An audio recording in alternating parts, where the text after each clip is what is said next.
السلام علیکم ویورس، میں سید محمد عارف آپ کو اپنے یوٹیوب چینل نئے متعارف میں دل کی گہرائیوں سے خوش آمدید کرتا ہوں۔ آج کے دور کا سب سے بڑا مسئلہ ہم نے روزگار سمجھا ہوا۔ بے روزگاری غربت پاکستان میں بڑھتی جا رہی ہے۔ اسی مسئلے کے حل کے لیے میں آپ کو اس ویلاگ میں کچھ اعمال بتاؤں گا جس کو کر کے آپ لینے والے نہیں دینے والے بنیں گے۔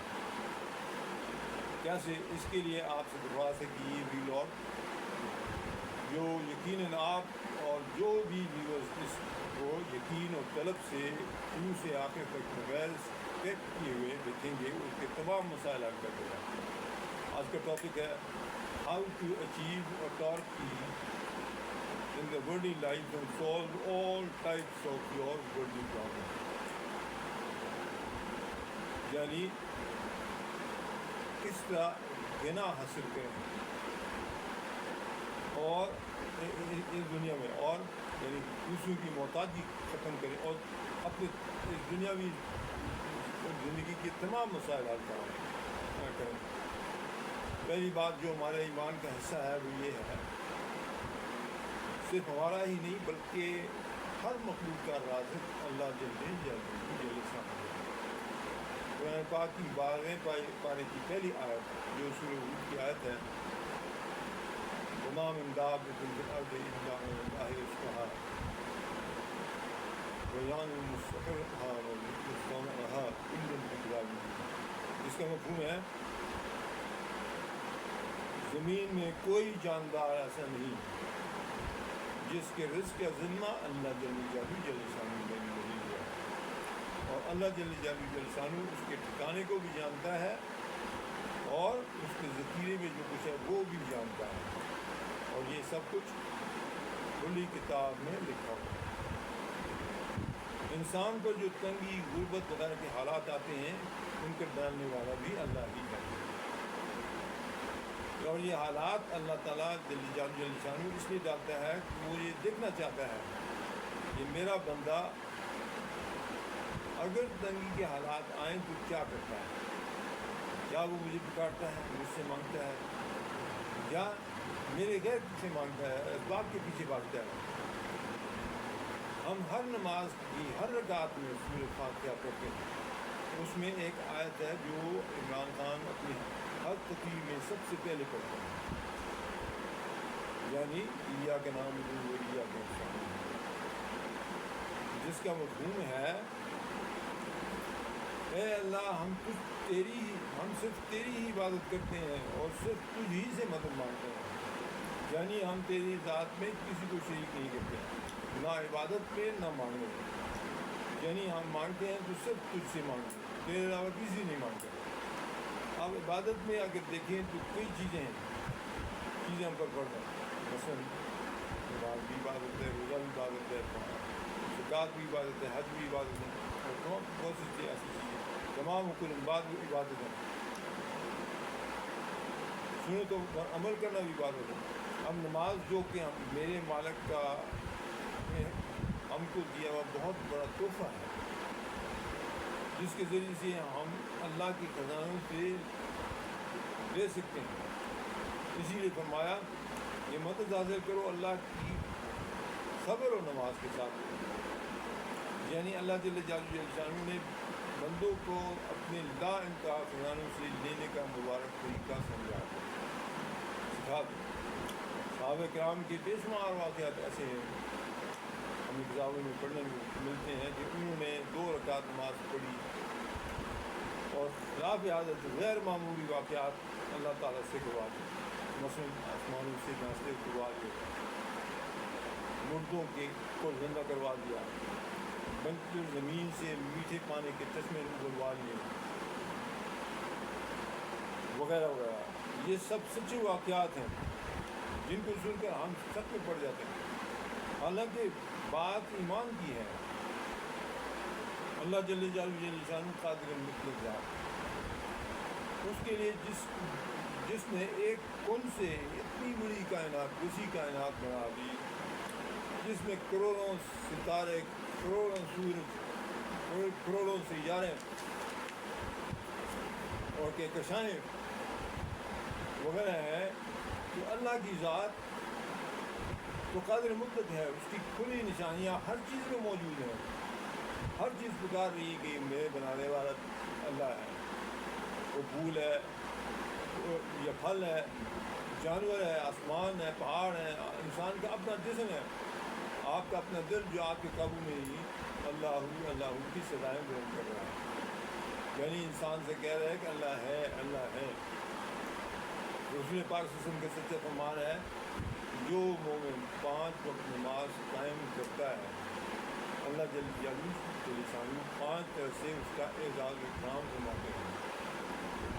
پہلا، دنیاوی زندگی میں بھی اور اخروی زندگی میں بھی رزق کی تنگی اس سے ہٹا دی جاتی ہے. رزق کا مطلب سمجھ لیں، رزق کے زمرے میں زندگی کی تمام ضروریات، گھر بار، خاندان، مال دولت، کھانا پینا، صحت، عقل، دانش، علم، عزت، ہدایت، ایمان، ہر چیز آ جاتی ہے.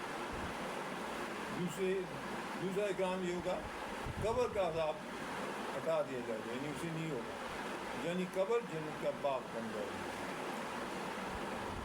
تیسرے، قیامت کے دن اس کو سیدھے ہاتھ میں اعمال اور ہمیشہ کی کامیابی کا سرٹیفکیٹ اعمال نامے کی صورت میں دے دیا جائے گا. چوتھا کرم یہ ہوگا کہ کچھ ساتھ جو کہ 1500 سال کا راستہ ہے، بعض سے زیادہ باریک ہے، بعض سے زیادہ تیز ہے، اور اس کے نیچے جہنم دہک رہی ہے، جس میں 500 سال چڑھائی ہے، 500 سال ہموار ہے اور 500 سال اترائی ہے. نمازی کو اللہ جل شانہ بجلی کی کڑ کی طرح ساتھ بر سے پار اتار دیں گے. اللہ تعالیٰ کی کوئی چیز مشکل نہیں. پانچواں انعام یہ ہوگا کہ بغیر حساب کتاب کے اس کو جنت میں داخل کر دیا جائے گا. حساب ہوگا لیکن صرف نماز. تو میرے دوستو بتائیے، کیا 5 وقت نماز قائم کرنے سے ہمارا فائدہ ہے یا اللہ کا؟ اللہ تو سمجھ ہے، بے نیاز ہے. ہم پڑھے یا نہ پڑھے اسے کچھ فرق نہیں پڑتا. یہ نماز تو ہم اپنے لیے پڑھتے ہیں. اب نماز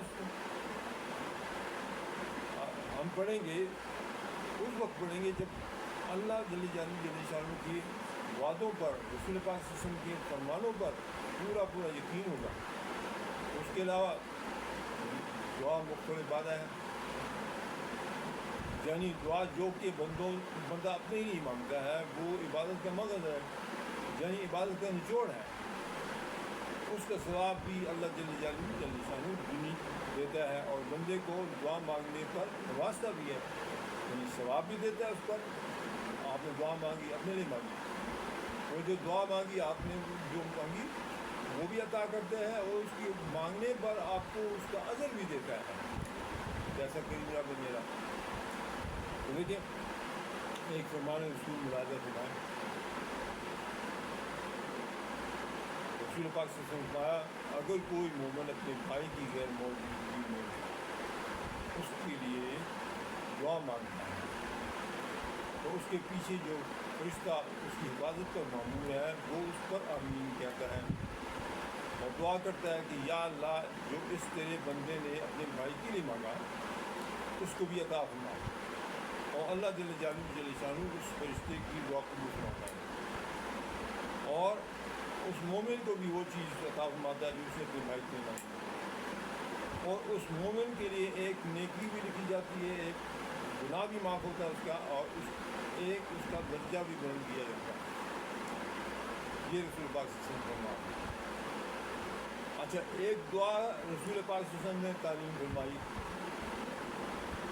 بڑی مختصر سی دعا ہے، بڑی جامع دعا ہے. اللہم اغفر لی ولوالدی وللمؤمنین والمؤمنات والمسلمین والمسلمات والاحیاء منہم والاموات. فرمایا جو شخص اس دعا کو دن میں 25 دفعہ یا 27 دفعہ مانگتا ہے، اللہ جل جلالہ اسے مستجاب دعوات بنا دیتا ہے. یعنی اس کی ہر دعا قبول کرتا ہے، جو بھی وہ مانگتا ہے اس کو دیتا ہے۔ پھر اس دعا کے بارے میں ایک اور جملہ فرمایا، اور جو اسے کثرت سے کرتا ہے، یعنی دل میں کم از کم 300 دفعہ اللہ جل جلالہ جل شانہ اس بندے کے صدقے تمام مخلوقات کو روزی پہنچاتا ہے۔ اب ذرا سوچیے کہ جس بندے کے صدقے اللہ جل جلالہ جل شانہ تمام مخلوقات کو رزق پہنچائے، تو کیا اس بندے کو بھوکا مرے گا؟ وہ تو اللہ کے محبوب بن گیا، اس کو اللہ ایسی جگہ سے رزق دیں گے جہاں سے اس کو گمان بھی نہ ہوگا۔ اب ذرا سوچیے کہ یہ جو چھوٹی سی دعا اللہ جل جلالہ رسول پاک صلی اللہ علیہ وسلم نے مومنوں کو تعلیم فرمائی، اس کے معنی کیا ہیں؟ اس کے ایک بار کے پڑھنے پر بندے نے کتنے مومنوں کے لیے دعا مانگی، اور ان کے لیے اللہ تعالیٰ سے مانگا کیا؟ بندے نے اللہ سے تمام مومنوں اور مومنات کے لیے، تمام مسلمانوں اور مردوں عورتوں کے لیے جو زندہ ہے اور جو مر چکے ہیں، یعنی حضرت آدم علیہ السلام سے لے کر اب تک جو اللہ کو پیارے ہو چکے، ان کے لیے مغفرت کرو۔ جو نور میں ہے اللہ تعالیٰ فرماتے ہیں کہ اگر تم اللہ سے مغفرت طلب کرو گے، اللہ جل جلالہ تمہیں مال و دولت بھی دے گا، بیٹے بیٹیاں بھی دے گا، زمینیں بھی دے گا، نہریں بھی دے گا، اور ہر قسم کے پھل و میوے بھی دے گا۔ ذرا سوچیے کہ اس دعا کی ایک بار کے مانگنے سے بندے نے اللہ جل جلالہ سے کتنوں کے لیے مغفرت مانگی۔ پہلے اس نے اپنے لیے مغفرت مانگی، پھر اپنے ماں باپ کے لیے مغفرت مانگی، پھر تمام مومن مردوں کے لیے مغفرت مانگی، پھر تمام مومن عورتوں کے لیے مغفرت مانگی، اسی طرح تمام مسلمان مردوں کے لیے مغفرت مانگی، اسی طرح تمام مسلمان عورتوں کے لیے مغفرت مانگی۔ اور یہی نہیں بلکہ یہ بھی مانگا کہ یا اللہ جو ان میں زندہ ہیں ان کو بھی مغفرت عطا فرما، اور جو مر چکے یعنی عالم برزخ میں ہیں انہیں بھی عطا فرما۔ ذرا غور فرمائیے کہ چند سیکنڈوں میں اس کے کتنے درجات بلند ہوئے، کتنے گناہ معاف ہوئے، کتنے نیکیاں لگی۔ اس بندے نے حضرت آدم علیہ السلام سے لے کر اب تک جتنے جن و انس مرد و عورت جو اللہ کو پیارے ہو چکے وہ بھی، اور جو بھی ابھی اس دنیا میں موجود ہیں وہ بھی، ان کے لیے مغفرت پہنچی۔ آپ ان کی کو گن سکتے ہیں کیا؟ یہ بہت مشکل کام۔ ابھی دنیا کی آبادی 7 ارب انسان تقریباً لگ بھگ ہے، جن میں سے تقریباً 2 یا 2.5 ارب مسلمان ہیں۔ یہ تو صرف انسانی کی آبادی، اس سے کہیں زیادہ جنات کی آبادی ہے، اس میں بھی مسلمان بھی ہیں اور کافر بھی ہیں۔ تو یہ تو صرف جو زندہ ہیں وہی 5-6 ارب سے زیادہ بن جاتے ہیں۔ پھر حضرت آدم علیہ السلام سے لے کر اب تک جو اللہ کو پیارے ہو چکے تو یہ کھربہ خرب بن جاتے ہیں۔ یعنی ایک بار اس دعا کے پڑھنے سے بندے کے کھربہ خرب درجے بلند ہو گئے، کھربہ خرب نیکیاں لکھی گئی، کھربہ خرب گناہ معاف ہو گئے۔ اور یہ یقین ہوتا ہے کہ ہاں اللہ جل شانہ کے پیارے رسول صلی اللہ علیہ وسلم کا ہر فرمان بالکل سچا ہے، یہ ہمارا ایمان۔ اور اللہ جل شانہ کی عطا لامحدود ہے، اس کے لیے کسی کو جس طرح مرضی چاہے عطا کرنا کوئی مشکل کام نہیں۔ اس کے خزانے میں ہمیشہ سے بھرے رہتے ہیں، اس میں کسی چیز کی کمی ہو سکتی ہی نہیں۔ اللہ کی ذات تو قادر مطلق ہے، اس کی کھلی اشارے ہر چیز موجود ہے۔ اب اسی طرح وہ اگر حضرت آدم علیہ السلام سے لے کر اب تک جتنے جن و انس یہ اس دنیا میں آئے یا آئیں گے، ایک بہت وسیع میدان میں کھڑے ہو کر اپنی مرادیں مانگنا شروع کر دیں گے۔ اللہ جل جلالہ ان سب کو بیک وقت جو کچھ یہ وہ مانگیں گے اس سے کئی گنا زیادہ دے سکتا ہے، اور پھر بھی اس کے خزانے میں اتنی کمی بھی واقع موجود نہیں ہوتی جتنی کمی اگر ہم ایک سوئی کو سمندر میں ڈبوئیں اور اس کو باہر نکالیں تو جو سوئی کے ایک ناکے میں پانی پھنس کر اس کے ساتھ نکل آتا ہے، اس سے جتنی کمی سمندر کے پانی میں ہوتی ہے اتنی کمی بھی اللہ کے خزانوں میں نہیں آئے گی، نہ ہی اللہ جل شان کی سلطنت پہ کوئی کمی آئے گی، نہ شان میں، نہ کبریائی میں، نہ کسی اور چیز میں۔ وہ قادر مطلق ذات جس کو چاہے جتنا مرضی دے دے، جیسے مرضی دے دے، اس کو کوئی پوچھنے والا نہیں، کیونکہ سب کچھ اسی کا ہے۔ تو ویورز دیکھیے کیسی زبردست عطا کرنے والی ذات ہے میرے مالک کی۔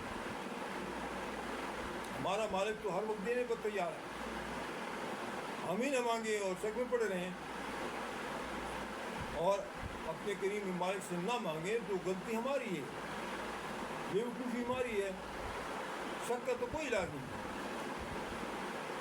اسی لیے تو کہتے ہیں کہ ایمان یعنی اللہ جل شان کی ذات و صفات پر ایمان بہت بڑی دولت ہے، اور یہ دولت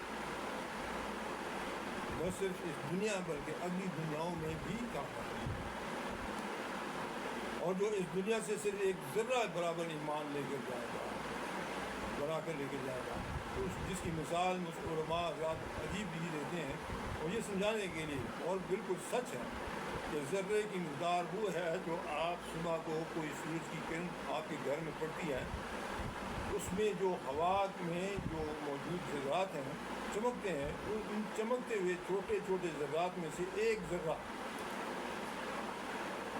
ذرے کے برابر، آپ ذرا سوچئے کہ یہ ایک ذرے کے برابر جو ایمان لے کے جائے گا، اللہ تعالیٰ اس کو اس دنیا سے 10 گنا بڑی جنت ہمیشہ کے لیے دیں گے، اور جس سے کبھی اس کو نکالا نہیں جائے گا، وہ ہمیشہ کی اس کی ہوگی۔ اب یہ دیکھیں کہ اگر ہم صحابہ کرام جیسے ایمان لے کر جائیں تو کیا ملے گا؟ اگر سوچیے، جہاں جو ایک ذرا ایمان پر اللہ کی عطا ہے، ایسی جنت ہوگی 10 گنا بڑی۔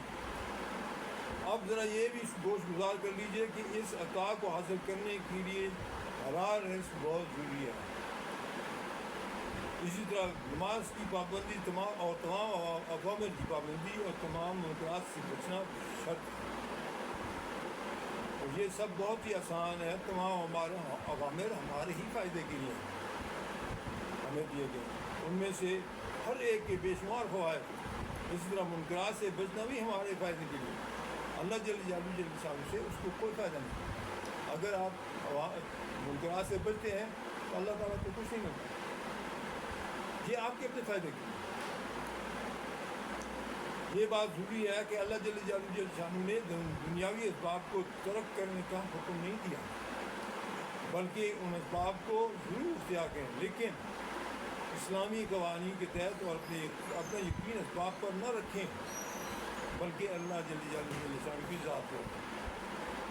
کہ ہم اسباب سے نہیں پڑھ رہے، بلکہ ہمارا رب اللہ جل شان ہمیں پاک۔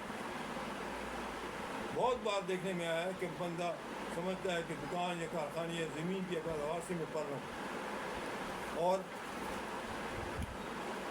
اگر اس میں کوئی ڈاکہ پڑ جائے، آگ لگ جائے، یا ٹڈی دل کا لشکر آ کر فصل تباہ کر جائے اور کچھ بھی نہ رہے، تو اس دکھ میں، صدمے سے زندگی بازی ہار جاتی ہے، یہ فاسد یقین کی وجہ سے۔ اسی طرح جو بڑے بڑے بجلی کے بل آ جاتے ہیں یا گیس کے بل آ جاتے ہیں، اس کے صدمے میں لوگ زندگی ہار جاتے ہیں، خودکشیاں کر لیتے ہیں۔ دیکھیے، کیا دکان یا کارخانہ یا زمین یا جو کچھ بھی، کیا آپ مارکیٹ سے لے کر آتے ہیں؟ اس دنیا میں اللہ ہی نے مختلف اسباب پیدا کر کے آپ کو یہ سب کچھ دیا، تو اگر لے لیا تو کیا ہوا ہے؟ اس کو انا للہ و انا الیہ راجعون پڑھ کر صبر کریں اور اللہ جل شانہ سے مانگیں، وہ اس سے کہیں زیادہ اور آپ کو دے دے گا۔ صرف ضرورت ہے یقین و ایمان کے ساتھ اللہ کی ذات پر، اور اس ایمان کے ساتھ مانگنے کی۔ اسی ایمان کو بنانے کے لیے ہم اس دنیا میں بھیجے گئے، اور یہ کہ یقیناً بہت بڑی دولت ہے. اسی لیے میں ہر مومن کو امیر کیا سمجھتا ہوں کہ اس کے پاس ایمان کی دولت ہے. غریب تو بیچارے کافر ہیں، کیونکہ ان کو اصل دولت جو ہر جہاں میں ہر جگہ کام آنے والی ہے نہیں ملی. مومن تو بے شک ہمیشہ کی دولت سے مالا مال ہے، کیونکہ اس کے ہاتھ میں تو ایمان کی دولت ہے جس سے وہ اللہ کے یہاں لامحدود خزانوں سے ہر وقت لے سکتا ہے. اس زمان میں توکل کا مطلب بھی سمجھ لیجیے، یہ ضروری ہے. توکل کا مطلب یہ نہیں کہ جو اسباب اللہ تعالیٰ نے دنیا میں ہمیں دیے ہیں، ہمارے لیے پیدا کیے ہیں، ان کو بالکل چھوڑ کر بیٹھ جاؤ، بلکہ حکم یہ ہے کہ اللہ کا فضل تلاش کرو، اس کی تلاش میں زمین میں پھیل جاؤ. یعنی حلال رزق مانے کہ اپنی تئیں کوشش کرتے رہو، حرام سے بچو. یقین صرف اللہ کی ذات پر رکھو کہ وہی سب کچھ دینے والا ہے. اسباب صرف ذریعہ ہیں، منبع اللہ کی ذات ہے اور اس کے لامحدود خزانے ہیں. تو میرے دوستوں، میری دعا ہے اللہ جل شانہ ہمارے سارے مسلمان بھائیوں کو یقین و حسن ذن کے ساتھ اپنے خزانوں سے لینے والا بنا دے. دعا کے ساتھ، صبر کے ساتھ، نماز کے ساتھ، عاجزی کے ساتھ، زاری کے ساتھ، اخلاص کے ساتھ، یقین کے ساتھ. آمین. میرے دوست پیارے ویورز، آپ سے درخواست ہے کہ اس ویڈیو کو زیادہ سے زیادہ دوسروں کے ساتھ شیئر کریں، لائک کریں، سبسکرائب کریں اور اپنی آرا سے بھی نوازیں. اور اگر آپ کے شیئر کرنے سے اللہ جل جلالہ کا ایک بھی بندہ مایوسی کے اندھیروں سے نکل کر اللہ کے خزانوں سے لینے والا بن جاتا ہے تو یہ بھی آپ کی ابدی نجات کا ذریعہ بن جائے گا اور اس کا بہت بڑا اجر اللہ تعالیٰ عطا فرمائے گا. ابھی جو بجلی اور گیس کے بلوں کی ان کی بھاری بل آنے والے ہیں، تو یہ میں نے اس لیے ویڈیو بھی اسی لیے شیئر کی کہ اس سے پہلے آپ کے ایمان کو بنا دوں، آپ کو اللہ سے لینے والا بنا دوں، خودکشیوں سے آپ کو بچا لوں. لیکن میں یہ ایک بات جو میں عرض کرنا چاہتا ہوں کہ یہ ویڈیوز، یہ ولاگس میں پیسوں کے لیے نہیں بنا رہا، بلکہ مقصد یہ ہے کہ مخلوق خدا کو مایوسی سے کے اندھیروں سے نکال کر اللہ کے خزانوں سے لینے والا بنا. آپ کے سبسکرپشن کی مجھے کوئی لالچ نہیں، کیونکہ میں تو اللہ کے خزانوں سے ساری عمر لیتا رہا ہوں. جب بھی مجھے ضرورت پڑتی اللہ سے مانگتا ہوں، نماز پڑھتا ہوں، دعا مانگتا ہوں، اللہ مجھے دیتا ہے اور ایسی جگہ سے دیتا ہے جہاں سے مجھے گمان بھی نہیں ہوتا کہ ایسے وہاں سے ملے گا. یہاں سے یہ مال و دولت ضرورت ہے، مقصد نہیں. البتہ آپ کی سبسکرپشن سے میرا حوصلہ ضرور بلند ہوگا اور میں یہ کار خیر زیادہ ولولے کے ساتھ کر سکوں گا. آپ سے گزارش ہے کہ اس کو سبسکرائب بھی کریں، لائک بھی کریں، شیئر بھی کریں. جتنا زیادہ شیئر کریں گے آپ کو اپنا آگے بڑھنا چاہتا ہوں انشاءاللہ. بہت بہت شکریہ آپ کو بھائی. السلام.